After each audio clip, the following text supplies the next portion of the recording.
qualquer circunstância. Álvaro Solon França, presidente da Anfip, Associação Nacional de Auditores, Auditores Fiscais da Receita Federal, que também ontem lançou aqui nessa casa a análise da Seguridade Social 2011. A Anfip tem tido uma contribuição decisiva na atuação nossa, inclusive parlamentar, fornecendo subsídio, aprofundando estudos, e Álvaro também já pode até ser chamado de deputado pela sua presença constante nos debates dessa casa. Muito obrigado, deputado Amaury Teixeira. Pelo menos um assessor aqui à disposição da Comissão de Seguridade Social, porque eu acredito firmemente no parlamento. Eu tenho sempre dito que eu prefiro o parlamento aberto, com todas as suas deficiências, do que os regimes de exceção, e nós que sofremos com regime de exceção sabemos muito bem como funcionam as coisas nos chamados regimes ditatoriais. Eu gostaria de fazer uma abordagem aqui, que eu acho que é fundamental para essa discussão, né? Vou tratar das questões econômicas, para dizer que não há o chamado déficit na Previdência Social, né? Fazer algumas observações sobre a decisão do STF e algumas abordagens políticas. Mas, de antemão, eu gostaria de dizer que essa matéria é uma matéria de decisão política, ela não tem contornos nem jurídicos, nem econômicos, não é? O que vai prevalecer realmente vai ser o poder de persuasão dos servidores junto aos parlamentares para que a PEC vá ao plenário, né? Porque as discussões políticas, as discussões econômicas e as decisões judiciais já foram aqui abordadas, mas é bom fazer uma anamnese, um memorial sobre essa discussão. Eu estava conversando aqui com o deputado Amaury Teixeira e disse a ele o seguinte, que a contribuição dos servidores inativos, ela é prima irmã, ou se não irmã siamesa, do fator previdenciário. Por que que eu digo isso? É porque ambas não têm caráter previdenciário, e sim de ajuste fiscal puro e simples. Né? Puro e simples ajuste fiscal. Em determinado momento, para questões de ajuste fiscal, resolveu-se instituir a contribuição de inativos, assim como em 1999, por pressões internacionais e de ajuste fiscal, instituiu-se o fator previdenciário. Então, elas são prima-irmãs da mesma matriz ideológica econômica de ajuste fiscal. Essa é a primeira questão a ser posta. É bom fazer uma análise que a contribuição dos servidores inativos, ela não começou com a emenda 41. Antes da emenda 41, houve aqui no Congresso Nacional 10 tentativas frustradas para a aplicação da contribuição dos servidores inativos. Então, era uma questão ideológica de ajuste fiscal que foi, ao longo do tempo, sendo tentada no Congresso até que as forças políticas, à época, conseguissem que esse intento fosse alcançado. E vou fazer aqui uma relação delas, porque a história, ela nos ensina como devemos preparar para o futuro e não cometer os erros anteriores. Houve a PEC número 59, de 1991, governo Collor, conhecida como emendão. Primeira tentativa. Segundo, projeto de lei 2474, 92, Collor, para pagar os 147 dos aposentados do INSS. Revisão constitucional de 1993, do parecer do relator Nelson Jobim. Projeto de lei 914, de 1995, governo FHC, rejeitado na Câmara.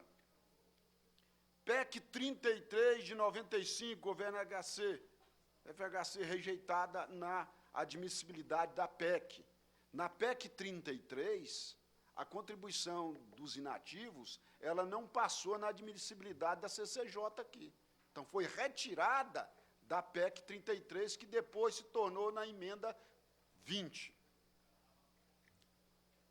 PEC 33, substituído do Senado, instituiu a contribuição, foi rejeitada em segundo turno. Medida provisória 1646, governo FHC, por acordo em plenário, isentou os aposentados pensionistas de contribuição nas edições seguintes. Medida provisória 1720, 98, governo FHC, rejeitada por 205 votos a 187. A ADIM 2010 declarou inconstitucional a Lei 9.783, de 98, por falta de base constitucional e por configurar confisco, porque a contribuição poderia chegar até 25% do provento. Então, PEC 136, 1999, governo FHC, ficou sem deliberação. Até que nós chegamos na chamada emenda 41. Então, essas questões todas são tentativas de governos, à época, neoliberais, para ajuste fiscal, e que foi tentada aqui na casa até se conseguir. Por que eu digo isso? Isso é importante porque, assim como foi instituída a contribuição dos inativos por essa tentativa reiterada aqui na casa, agora cabe a todos os servidores civis, aposentados, ativos e pensionistas, lutar com a mesma perseverança para que ela seja extinta. É assim que funciona o jogo democrático. Por isso, o primeiro apelo que eu faço é o da perseverança na luta para a extinção da contribuição dos inativos. Não é uma primeira tentativa, uma segunda, que nós possamos desistir. Essa é uma tentativa que deve ser colocada para que todos tenham a consciência de que só virá com perseverança e luta. E, como diz a presidenta Dilma, o que a vida requer de cada um de nós é coragem. E perseverança. Questões agora econômicas. Primeira discussão. Não há déficit no chamado sistema de seguridade social. Muitos entendem que os servidores públicos não estão no chamado sistema de seguridade social, mas, apesar de estar no artigo 40 da Constituição, e a Seguridade Social do Brasil, ela trata do artigo 194, 195 e seguintes, implicitamente ela faz parte do conjunto de Seguridade Social, porque se trata de benefícios previdenciários. As publicações que nós temos distribuído aqui na Câmara e para toda a sociedade, elas indicam que, ao longo da sua história, desde a instituição em 1988, a Seguridade Social é superavitária. Dados coletados do próprio governo e colocados na análise da Seguridade Social em 2011 indicam 77 bilhões de superávit.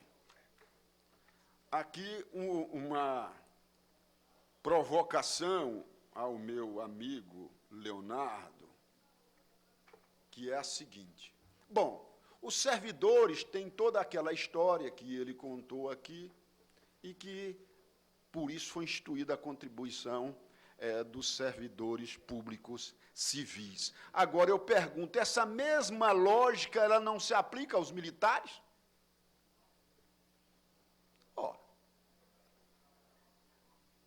Então, é irracional. Se a lógica da construção do chamado déficit dos servidores públicos e dos servidores militares, o déficit é muito maior, por que não se aplicou, então, isonomicamente a mesma situação? Então, não procede. É uma escolha. Houve uma escolha de ajuste fiscal, e essa escolha de ajuste fiscal ela foi colocada sobre os servidores públicos civis da União. Legislativo, executivo, judiciário e pensionistas, porque muito se esquece também que essa contribuição atinge as pensionistas, os pensionistas. Então, não é uma lógica, houve uma escolha. não é? E essa escolha recaiu. E o chamado déficit, que nós não admitimos, para os servidores militares é muito maior, per capita, do que para os servidores civis. Muito maior. Não é? Então, houve essa escolha. Por isso é que eu digo, não é questão previdenciária, é questão de ajuste fiscal. E aí é bom se verificar qual foi a decisão do Supremo Tribunal Federal ao ser arguído quanto à inconstitucionalidade da contribuição dos servidores inativos. Ali eu digo que houve o chamado contorcionismo jurídico. Por quê? Porque o primeiro voto da ministra Ellen Grace foi pela procedência da ADIM, aqui nós estávamos lá, o Mozap, aqui o nosso amigo Edson, né? E qual era a arguição da inconstitucionalidade? A inconstitucionalidade, ela vai por uma questão lógica constitucional. O artigo 195, parágrafo 5º da Constituição, diz que nenhum benefício ou serviço da Seguridade Social poderá ser criado, majorado ou estendido sem a correspondente fonte de custeio total. Qualquer cidadão que tenha noções, mesmo que incipientes de direito, sabe que prevalece também o contrário senso. Então, se não pode criar nenhum benefício sem fonte de custeio, também não pode se criar nenhuma fonte que não tenha nenhum benefício, ora. É a lógica racional, né, do bom senso e direito. Nós aprendemos nas escolas de direito, eu aprendi assim, que direito é principalmente bom senso. Então, não pode criar nenhum benefício sem ter a fonte de custeio para sustentá-lo. Ora, também não pode criar nenhuma fonte de custeio para não ter benefício algum. E aí, por que eu digo que houve um contorcionismo jurídico? Houve um contorcionismo jurídico porque ali o Supremo entendeu que a contribuição dos inativos ela só era constitucional a partir do teto do regime geral de previdência social. Foi uma saída que o Supremo encontrou para falar que era constitucional. Falou, olha, se o regime geral não tem contribuição, os servidores também não podem ter contribuição. E então vamos aplicar esse teto. Foi uma saída, é o chamado contorcionismo jurídico. Né? Houve uma pressão política, foi uma decisão política, não jurídica, e precisaria de ter ali um suporte. E qual foi o suporte? É este, né? Porque, se não fosse a interferência à época do ministro Peluso, com a tese da inexistência do direito adquirido dos aposentados e pensionistas de não pagar tributos, aí o que o Supremo saiu? Foi por uma contribuição. E mesmo a contribuição, o que ocorre? Mesmo que se não fosse nada vinculado ao sistema previdenciário, fosse uma contribuição solidária, nós aprendemos que há uma diferença entre os impostos e as contribuições. Qual é a diferença básica, fundamental? Os impostos não têm destinação específica. Você tem um imposto, aplica-se em qualquer área. A contribuição, ela tem uma destinação específica. Ora, qual é a destinação específica da contribuição dos inativos? Nenhuma. Era milhões, então falaram, então vamos criar um imposto, né, e não vim com o eufemismo da contribuição. Essas questões todas, elas são extremamente relevantes para dar suporte àquela primeira observação que eu fiz. A discussão não é somente econômica, nem somente jurídica, ela é essencialmente política. Certo? Houve uma escolha política para um ajuste fiscal e ela recaiu sobre os servidores, como tem recaído ao longo do tempo. Não é? Os servidores têm brigado aqui, nós, pela Anfip, entramos com mandado de injunção no Supremo Tribunal Federal para a aplicação do artigo 37 da Constituição, que trata do reajuste anual dos servidores, coisa que está na Constituição, não é aplicada. Não é? Não estou falando de ganho real, estou falando de recomposição de perdas salariais, como é aplicado para o RGPS hoje. Não é? Essa situação toda ela se torna mais ainda visível do ponto de vista do ajuste fiscal quando se trata da nova aplicação a partir da edição completa do chamado FUNPRESP. Né? A partir de agora, os servidores estão num regime de capitalização, a partir do teto do regime geral de previdência social. Então, isso tudo faz parte dessa lógica. Né? Agora, deputada Mauri Teixeira, colegas da mesa, colegas do plenário, o que eu acho que fundamental nós discutirmos aqui são estratégias para a aprovação da PEC 55.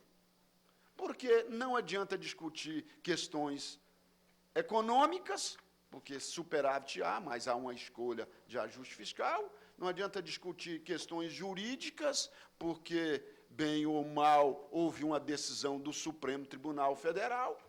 Então, a discussão agora é política de estratégias. Né? E a discussão das estratégias, ela passa principalmente para o nosso poder de persuasão e de exercício da democracia, porque eu tive um professor de Direito na PUC, e ele me dizia o seguinte, olha, a democracia é o mais duro dos regimes, porque ela exige a participação de cada cidadão na busca dos seus direitos. Não é? A democracia ela não solidifica com o cidadão não brigando, sendo perseverante pelos seus direitos. Então, a democracia não vai ter a sua solidez se eu ficar em casa, cidadão, qualquer um de nós ficarmos em casa e nós não fomos buscar os nossos direitos. No último evento produzido pelo MOSAP, quase 1.000 pessoas no Petrônio Portela, do Senado, eu disse, e o nosso colega Edson é testemunha, depois da minha fala, que não iria acontecer nada se não houvesse o desdobramento na base parlamentar.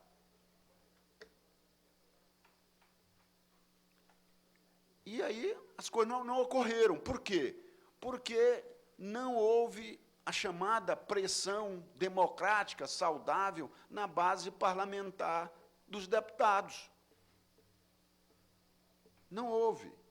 Tanto não houve, na medida adequada, que a PEC 270, ela tinha quase 400 requerimentos para ser levado à pauta da Câmara, e o último levantamento que nós obtivemos, a PEC 555, ela tinha menos de 200, cerca de 150 requerimentos. Se não houver a pressão na base parlamentar, para que o parlamentar venha aqui e requeira ao presidente da Câmara, deputado Marco Maia, que haja pressão, que haja requerimento do partido, dos líderes dos partidos, para que a PEC seja levada ao plenário, ela não vai ser levada ao plenário. Estou sendo extremamente aqui sincero com vocês, pela experiência que eu tenho aqui no Congresso Nacional. Se nós tivermos 400 requerimentos dos 513 parlamentares solicitando, requerendo que a PEC entre em pauta, eu tenho certeza que o presidente Marco Maia vai colocá-la na pauta de votação. Mas, se isso não ocorrer, o inverso também é verdadeiro. Ela não vai ser colocada em pauta. Há uma vantagem. Qual é a vantagem? É que a PEC já foi aprovada na comissão especial e, sendo assim, ela não pode ser arquivada. A qualquer tempo, ela pode ser retirada para ser levada ao plenário. Então, qual vai ser o chamado relógio político? O relógio político só vai ter as horas que nós queremos se nós tivermos o poder de pressionar na base os parlamentares para que ele venha aqui e requeira que a PEC vá ao plenário. Se isso não ocorrer, não vai haver votação. Até porque é uma situação que nós precisamos ter também a compreensão. Como é uma alteração de texto constitucional, nós precisaríamos de 308 votos, sim, em 2 turnos aqui na Câmara. Então, mas aí já fica mais fácil, porque como é votação nominal, vai ficar muito ruim para o parlamentar o nome no painel. Então, são essas pressões que são naturais do regime democrático. E o regime democrático, ele necessita do exercício, tem que ser exercitado. Não é? Tem que ser exercitado no voto, na busca do direito. Não é? Uma outra questão, para finalizar, que eu entendo que é fundamental. O mundo, hoje, ele mudou, e existem várias formas de pressão. E as entidades, os servidores públicos, têm que entender que nós temos que partir para a chamada pressão do mundo virtual. Temos que fazer melhor uso das chamadas mídias sociais. Twitter, Facebook. Na PEC 270, o deputado Amaury Teixeira aqui é testemunha, N parlamentares disseram que já não estavam mais aguentando a pressão nas mídias sociais dele. Isso é fundamental hoje. Não é? Existe torpedos, existe tudo. Não adianta você mandar uma cartinha, porque, primeiro, porque o correio já não está tendo a eficiência que tinha antigamente. E, segundo, porque vai ficar nos escaninhos. Não é? Não adianta você vai mandar um e-mail, porque o e-mail da maioria esmagadora dos parlamentares aqui, ele é administrado por um assessor, ou, senão, não vai passar nem da quarentena da mala dele. Então, são essas questões que eu acho que nós devemos ficar mais atentos. Pressão parlamentar na base, não é? Vai ter eleições municipais, e muitos pensam, mas eleição municipal tem influência para a eleição de deputado federal, todos sabem aqui disso. É hora de encontrar o parlamentar e pressionar, e irmos para as mídias sociais. Nós distribuímos este material da Anfip pela aprovação da PEC 55, alguns dados aqui, está à disposição, todos podem reproduzir, guardar da fonte. E eram essas as minhas considerações. Muito obrigado, deputado. Quero parabenizá-lo pela brilhante exposição. Fazer mais algum